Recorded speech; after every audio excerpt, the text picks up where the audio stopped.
यह ऋग्वेद का अंतिम सूत्र है। मंत्र 1। ओम समित्से प्रसन्ने विश्वान्यर्य समित्से सनो वसूल्या भर। इसका सरल पाठ पढ़ता हूँ।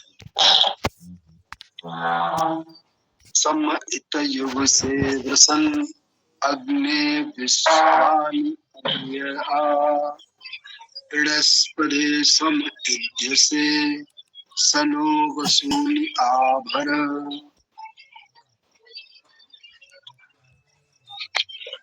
इसका पहला शब्द है सम। सम सम मतलब समानता से, सम्यक रूप से, समानता। दोनों सम है, दोनों के लिए यही है। फिर आता है इत। तो इत शब्द जो है ये अपना अव्यय आता है। इत का अर्थ होता है ही। उसके आशय में लिया जाता है कि यह ही, ऐसा ही, तब इसका प्रयोग किया जाता है।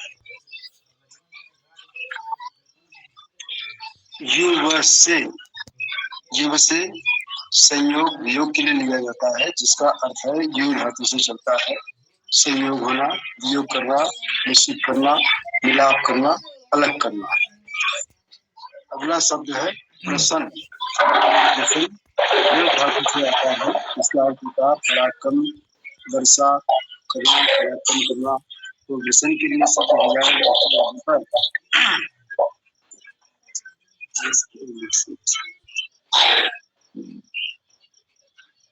जो वर्षा करने वाले हैं, पराक्रमधारी है, बलवान है, उस तरह से इसका अर्थ होगा वर्षा। अगला शब्द है अग्नि। अग्नि एक तो भौतिक अग्नि के लिए भी कहते हैं, जिससे हमारा संसार के कार्य चलते सारे, चूल्हा बनाना है, भोजन भट्टी का काम करना है, या लोहार अपनी भट्टी में अग्नि जला करके रखता है, सुनार से हमारे आभूषण बनाता है। तो ये भौतिक अग्नि भी हो गई। और जब अग धातु में जाते हैं तो अग धातु अग्रणी के लिए होती है, गतिशीलता के लिए होती है। तो इस तरह से अग्नि मतलब हे ज्ञानवान, हे ज्ञानी, हे पराक्रमी, इस तरह से उसके अर्थ लिए जा सकते हैं।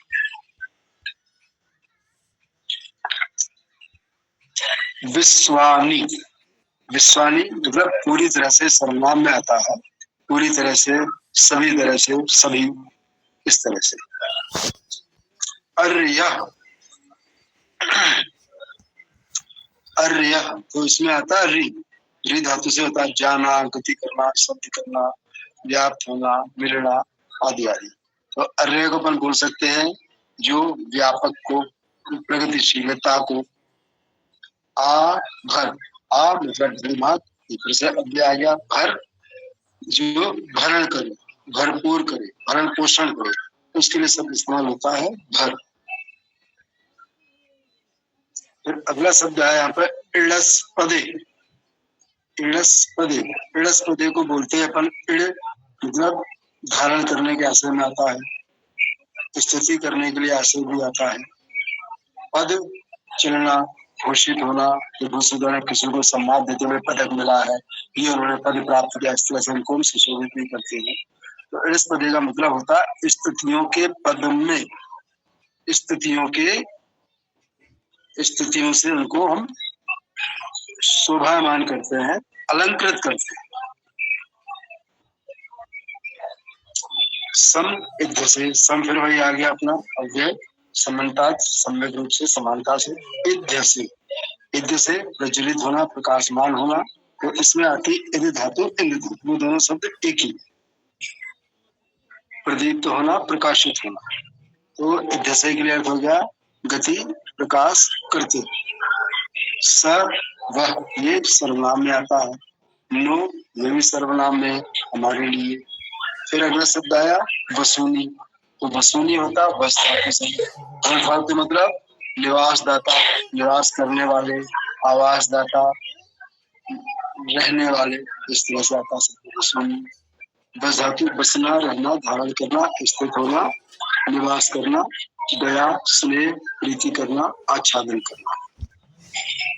तो यहाँ पर हो गया वसूनी के लिए वस्तुओं को, वास साधनों को, वास दाताओं आ भर, उनको भरपूर करे, भली प्रकार से उनका भरण पोषण करे।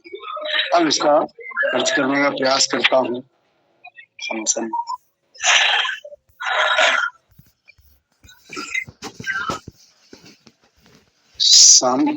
समानता से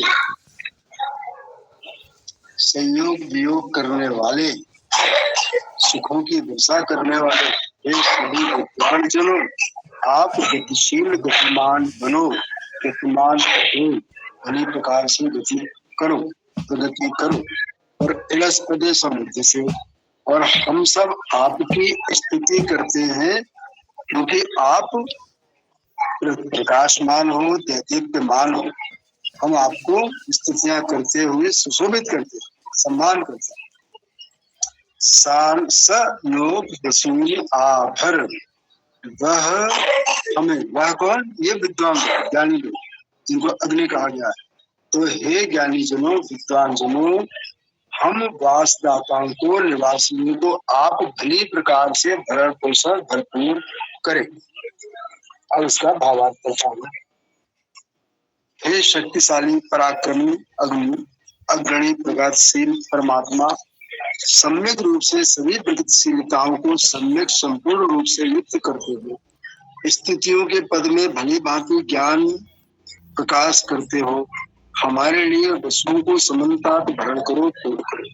संपूर्ण सृष्टि गतिशील है, संपूर्ण गति प्रगति को उत्पन्न करने वाला परमात्मा ही है। वह परमात्मा स्तुतियों के पदों में प्रकाशित है। वेद मंत्रों को ऋचा स्तुति भी कहते हैं।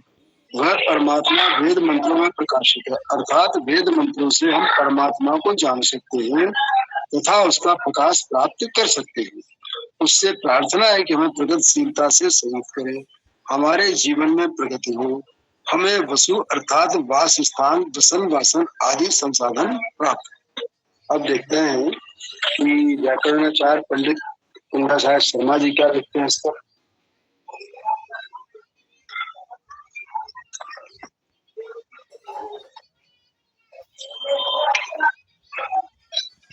हाँ, यहाँ पर उन्होंने वसन के लिए एक तो दिया सुखों की रक्षा करने वाले, एक शब्द और भी होता है अभिलाषाओं को पूर्ण करने वाले। तो यहाँ पर उन्होंने लिया हुआ अभिलाषा पूरक। हे अभिलाषा पूरक एवं स्वामी अग्नि, क्योंकि परमात्मा की बात हो रही है तो इसलिए उन्होंने अग्नि को लिया, जिसको पहले बात विद्वानों को लिखी थी। तुम सभी प्राणियों को भली प्रकार मिश्रित करते हो, जो यहाँ पर आया शब्द संयुक्त करते हो। तुम यज्ञ वेदी पर प्रज्वलित होते हो, तुम हमें धन दो। और चूंकि यहाँ पर बात आई अग्नि के प्रज्वलित होने की, तो उन्होंने कह दिया इसको यज्ञ वेदी पर प्रज्वलित होता है, तो इसको अपन यहाँ पर मिलावट भी कह सकते हैं और ये भावनात्मक रूप भी हो सकता है। धन्यवाद।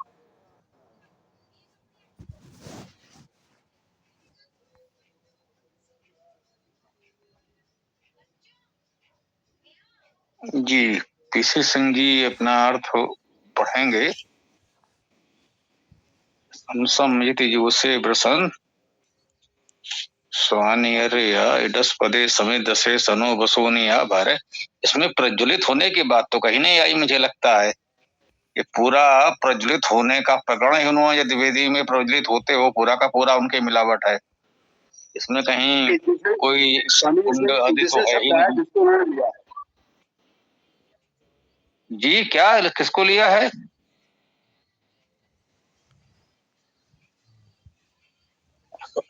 इडस पदे समिध्य से, अच्छा हाँ, समिध्य से, इडस पदे समिध्य से स्तुतियों के पद में प्रकाशित होते हो। स्तुतियों के पद में प्रकाशित होते हो, उसमें हवन कुंड कहाँ से आ गया? ये तो खैर जिसको हमने मंत्र का अर्थ करते समय लिखा था कि भाई हम आपको जो है सुशोभित करते हैं, तो उसको उन्होंने लिखा है कि यज्ञ विधि पर प्रज्वलित होते हैं। यज्ञ विधि शब्द उन्होंने जुड़ दिया, जो कि प्रज्वलित होना है। तो सामान्य रूप से अग्नि यहाँ वहां रहेगी तो उससे विनाश भी हो सकता है, और यज्ञ विधि पर नियंत्रित होती है। नहीं, इसमें प्रज्वलित होने की बात ही नहीं है भाई। स्तुतियों के पद में प्रकाशित कहा जा रहा है, इसमें प्रज्वलित होने की तो कोई बात ही नहीं है। स्तुतियों में प्रकाशित होना अलग बात है, और कुछ जलाना प्रज्वलित करना, दहन करना, ये बिल्कुल अलग बात है। इनको आपस में मिलाने का कोई औचित्य ही नहीं है, दोनों का कोई आपस में संबंध ही नहीं है। ये होता है ना, हम कहते हैं भाई ठीक है, उसके लिए कोई दूसरा मंत्र खोजो, कहीं आया होगा तो बात करना, यहाँ तो नहीं है ऐसी कोई बात। गुरुदेव अगर कहें तो मैं पढ़ दूं? जी पढ़िए आप। इसमें वृषण, हे समस्त सुखों के बरसाने वाले अग्नि प्रकाश स्वरूप प्रभो, और यह स्वामी तू विश्वानि समस्त प्राणियों और तत्वों को संयुक्त से मिलाता है। ईदह प्राणी के पदे परम पद ओम के रूप में समिध्यते जैसे प्रकाशमान होता है।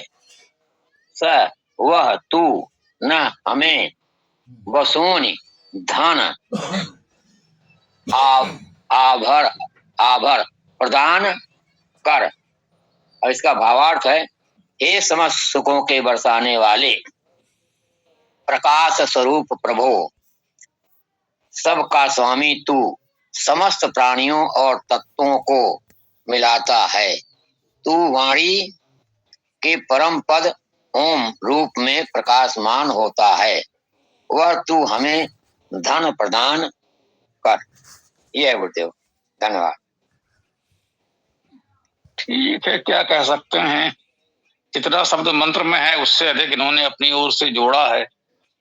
इतने कह सकते हैं कि बहुत अनर्थ नहीं है, मतलब ऐसी कोई बात नहीं कही जा रही है जिससे कुछ अनर्थ हो।